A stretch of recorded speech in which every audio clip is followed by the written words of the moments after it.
ओम नमो नारायण। अथ माघ शुक्ला जया एकादशी व्रत कथा।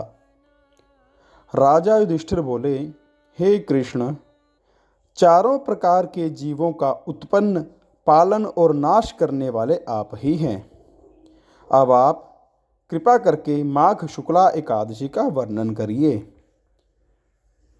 उसका क्या नाम है और क्या विधि है? श्री कृष्ण जी बोले, हे राजेंद्र, माघ शुक्ल पक्ष में जया नाम की एकादशी प्रसिद्ध है। यह पवित्र एकादशी सब पाप और पिशाच योनियों को नष्ट करने वाली है।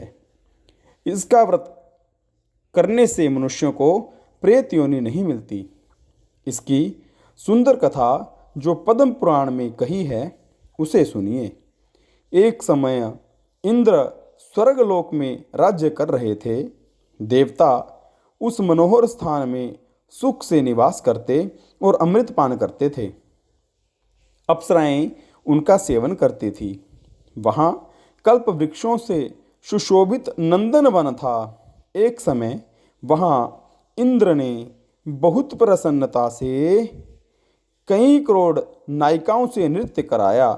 वहाँ पुष्पदंत नामक गंधर्व गान कर रहा था। चित्रसेन नाम का गंधर्व अपनी पुत्री मालिनी और चित्रसेन की स्त्री वहां आई। मालिनी का पुत्र पुष्पवान और पुष्पवान का पुत्र माल्यवान था। पुष्पवती नाम की गंधर्वी माल्यवान गंधर्व पर मोहित हो गई। कामदेव के पैने बाणों से उसका शरीर घायल हो गया। उसने अपने सुंदर स्वरूप, भाव और कटाक्ष से माल्यवान को वश में कर लिया।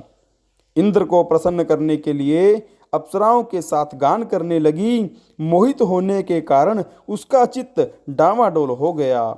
इससे शुद्ध गायन नहीं कर सके। परस्पर दोनों की दृष्टि बंध गई और दोनों कामदेव के वशीभूत हो गए। ताल और राग बिगड़ने से उन दोनों के मन की बात को इंद्र जान गए।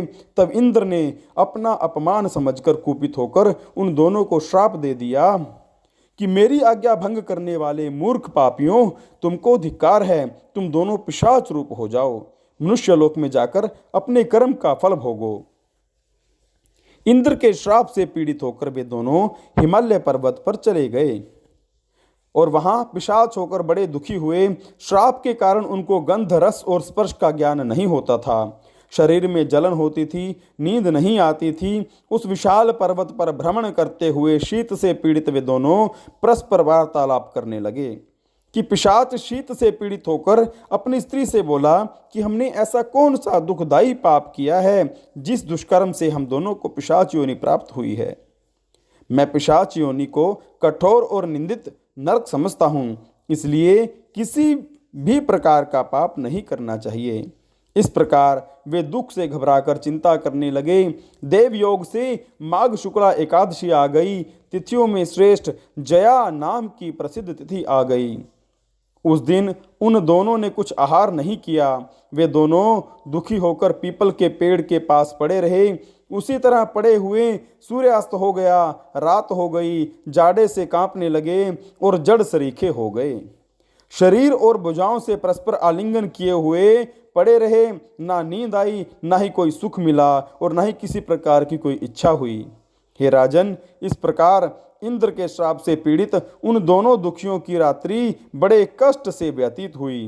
परंतु एकादशी के व्रत और रात्रि में जागरण करने से उन दोनों को व्रत के प्रभाव से जो फल मिला उसे सुनो।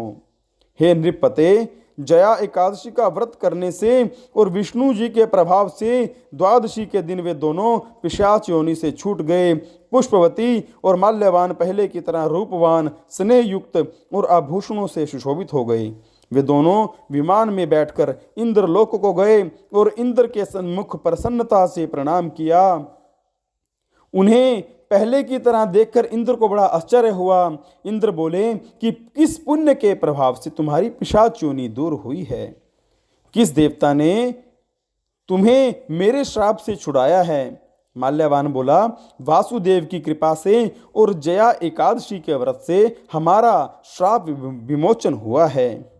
फिर इंद्र बोला, एकादशी का व्रत और विष्णु की भक्ति करने से तुम पवित्र हो गए हो। जो मनुष्य शिव और विष्णु की भक्ति में लीन हैं वे निसंदेह हमारे भी पूज्य और वंदनीय हैं। अब पुष्पवती के साथ स्वर्ग में सुख से विहार करो। इसलिए जया एकादशी का व्रत जो कोई श्रद्धा से करता है वह करोड़ों कल्प तक वैकुंठ में निवास करता है। बोले विष्णु भगवान की जय। इस दिन धूप दीप नैवेद्य से विष्णु भगवान का पूजन किया जाता है। इस दिन मूंदगिरी के मीठे सांठे का आहार लिया